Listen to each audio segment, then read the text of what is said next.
What happens when the very institutions designed to uphold justice are accused of becoming weapons in a political war?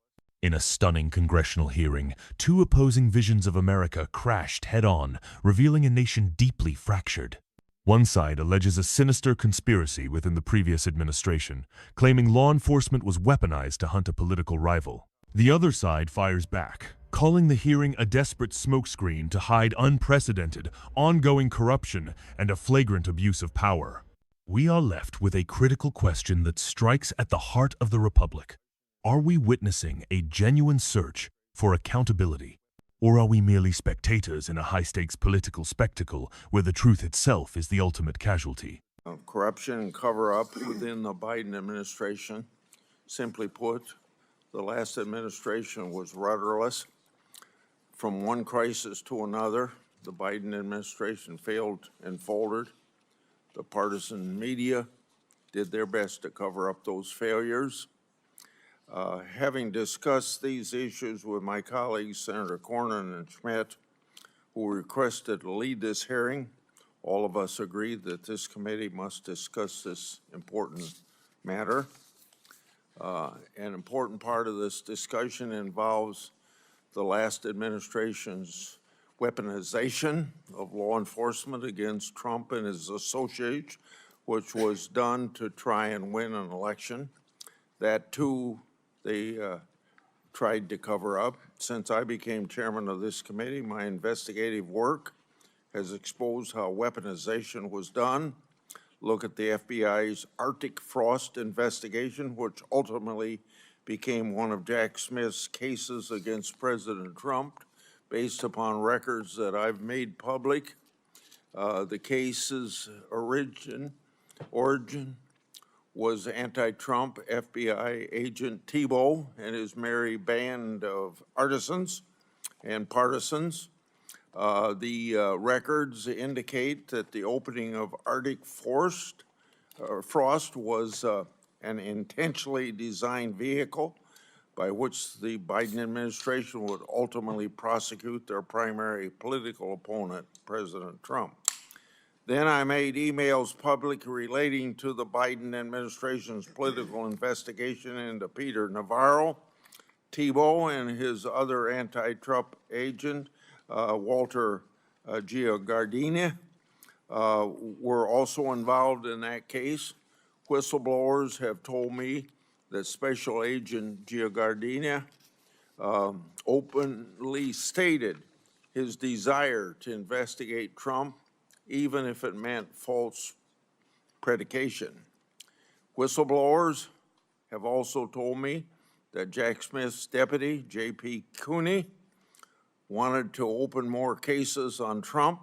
He allegedly justified using compulsory process to obtain more information merely based upon partisan news outlets.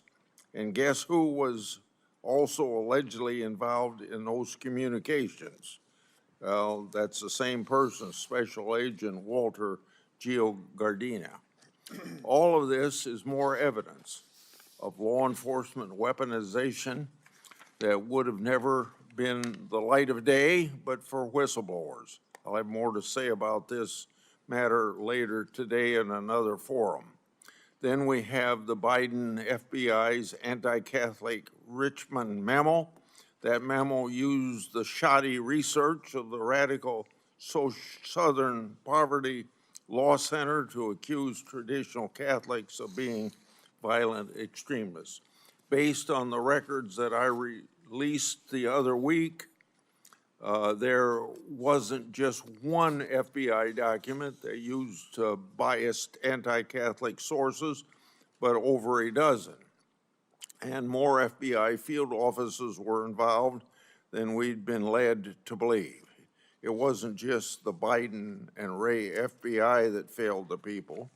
Recently, I released records showing that the Biden Health and Human Services also failed to address the backlog of over 65,000 reports expressing concern for unaccompanied children.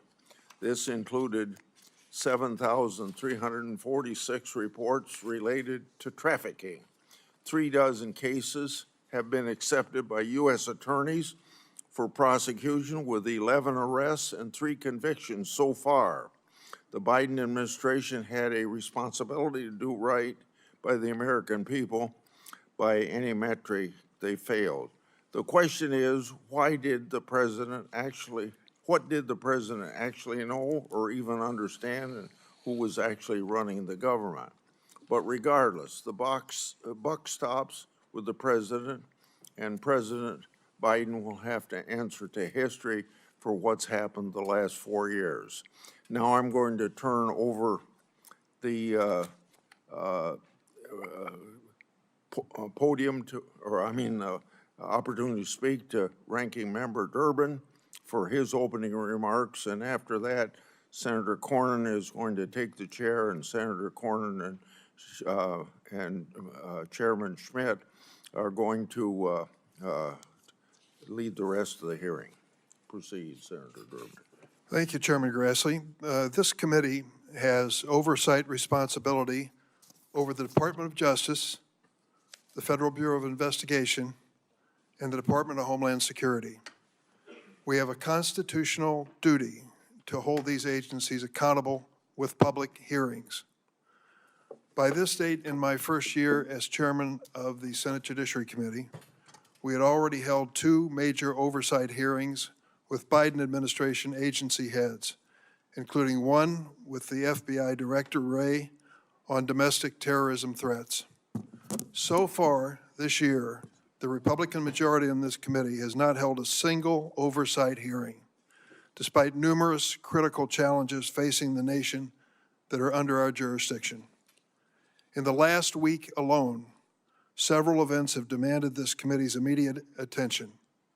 The horrific assassination in Minnesota, the treatment of our colleague Senator Padilla by federal agents in Los Angeles, and President Trump's unprecedented deployment of the U.S. military in Los Angeles.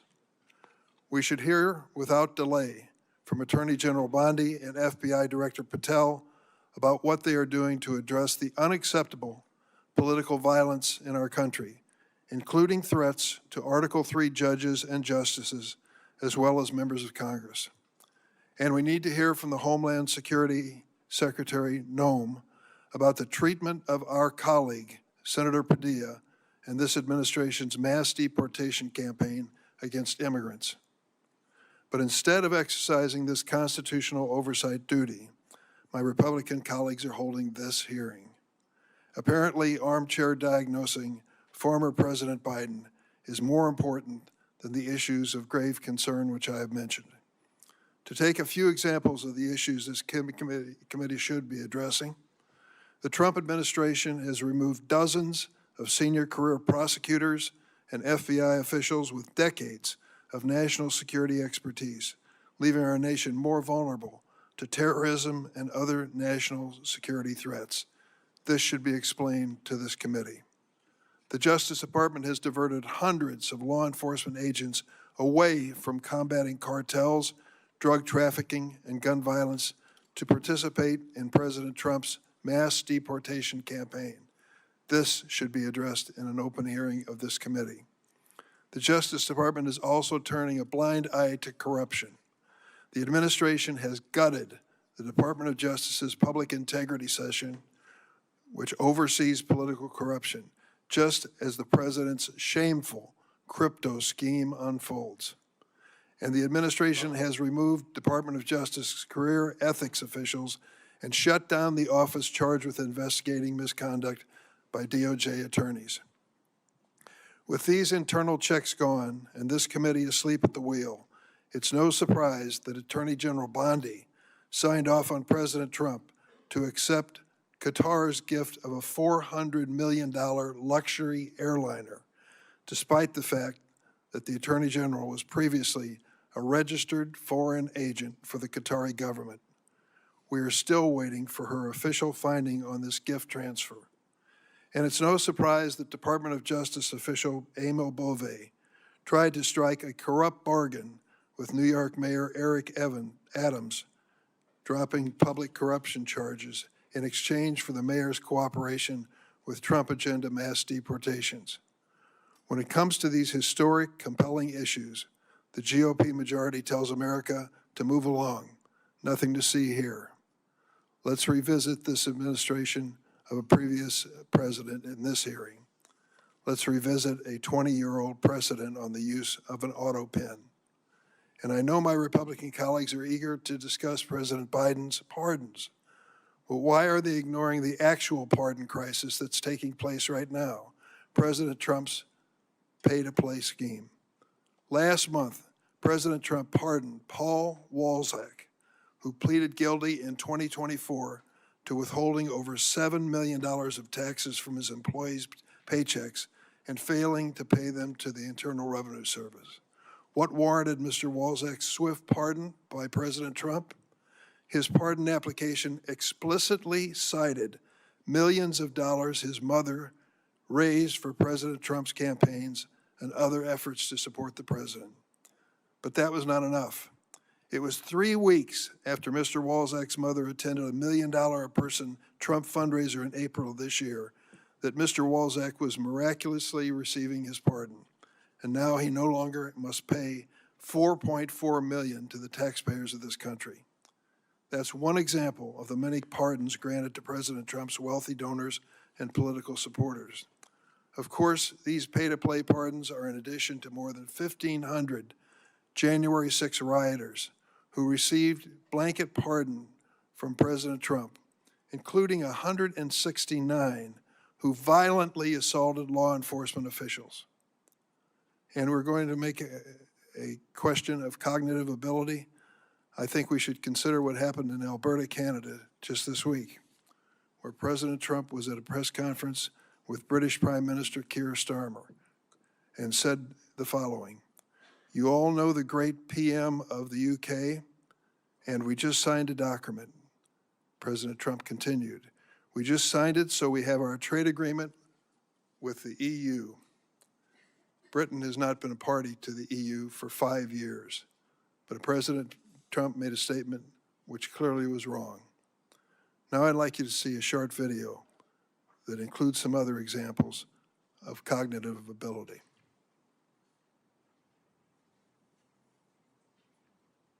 Don't you need to uphold the Constitution of the United States as I president? don't know. The windmills are driving the whales crazy, obviously. I have concepts of a plan. They're eating the dogs, the people that came in. They're eating the cats. They're eating the... I know about magnets is this. Give me a glass of water. Let me drop it on the magnets. That's the end of the magnet. The kidney has a very special place in the heart. Right, and then I see the disinfectant where it knocks it out in a minute, 1 minute. And is there a way we can do something like that by injection inside or almost a cleaning? This is a tough hurricane, one of the wettest we've ever seen from the standpoint of water. When you ran out the healthy arms, you ran out of really healthy. They had great arms, but they ran out. It's called sports. It's called baseball in particular. Can't understand a word he's saying. Did you just see Maduro, Venezuela? It's unbelievable. Well, I don't know about it. I mean, obviously, I'm not involved. He wants to know why the proclamation was signed in the dark. I don't know when it was signed because I didn't sign it. Other people handled it. Do any of these statements raise a question of cognitive ability? You be the judge. If my colleagues are truly interested in issues of presidential succession and disability under the 25th Amendment, I would suggest they embark on this constitutional journey with a proposed amendment, not today's political adventure. I yield. The opening statements from Chairman Grassley and Ranking Member Durbin are more than just political theater. They are a masterclass in narrative warfare, revealing the deep chasms in American politics where even the concept of objective truth is contested. To understand what truly unfolded, we must dissect their arguments not just for what was said, but for how and why. Chairman Grassley positions himself as a whistleblower's champion, an investigator uncovering a hidden conspiracy. His argument is built on a foundation of alleged intent and procedural malice within the Biden administration's FBI. He names specific investigations like Arctic Frost and agents like Tebow and Gio Gardena. painting a picture of a coordinated effort to prosecute their primary political opponent. His evidence, as he presents it, comes from records that I've made public and informant testimony, framing the issue as a deep state plot that only he can expose. He even extends this narrative of failure and corruption to other agencies, citing a backlog of over 65,000 reports on unaccompanied children at HHS, including thousands related to trafficking, to portray a systemic breakdown under the previous leadership. In stark contrast, Senator Durbin executes a brilliant rhetorical pivot. He doesn't just defend against Grassley's accusations, he attacks the very legitimacy of the hearing itself. He frames it as a calculated distraction, a Republican dereliction of duty to avoid oversight of the current Trump administration's own crises. His strategy is to overwhelm with a barrage of specific, tangible, and recent allegations. He moves from the general to the brutally specific. He points to the gutting of the DOJ's public integrity section and the removal of career ethics officials, creating a narrative of an administration systematically dismantling its own internal checks and balances. The case of the Paul Walzak pardon is his rhetorical centerpiece. Durbin doesn't speak of vague conspiracies. He presents numbers. A man who withheld over $7 million in taxes, whose mother attends a $1 million a person Trump fundraiser, and who is then miraculously pardoned and no longer has to pay $4.4 million back to the taxpayers. This is a simple, powerful story of transactional corruption that is easy for any viewer to grasp.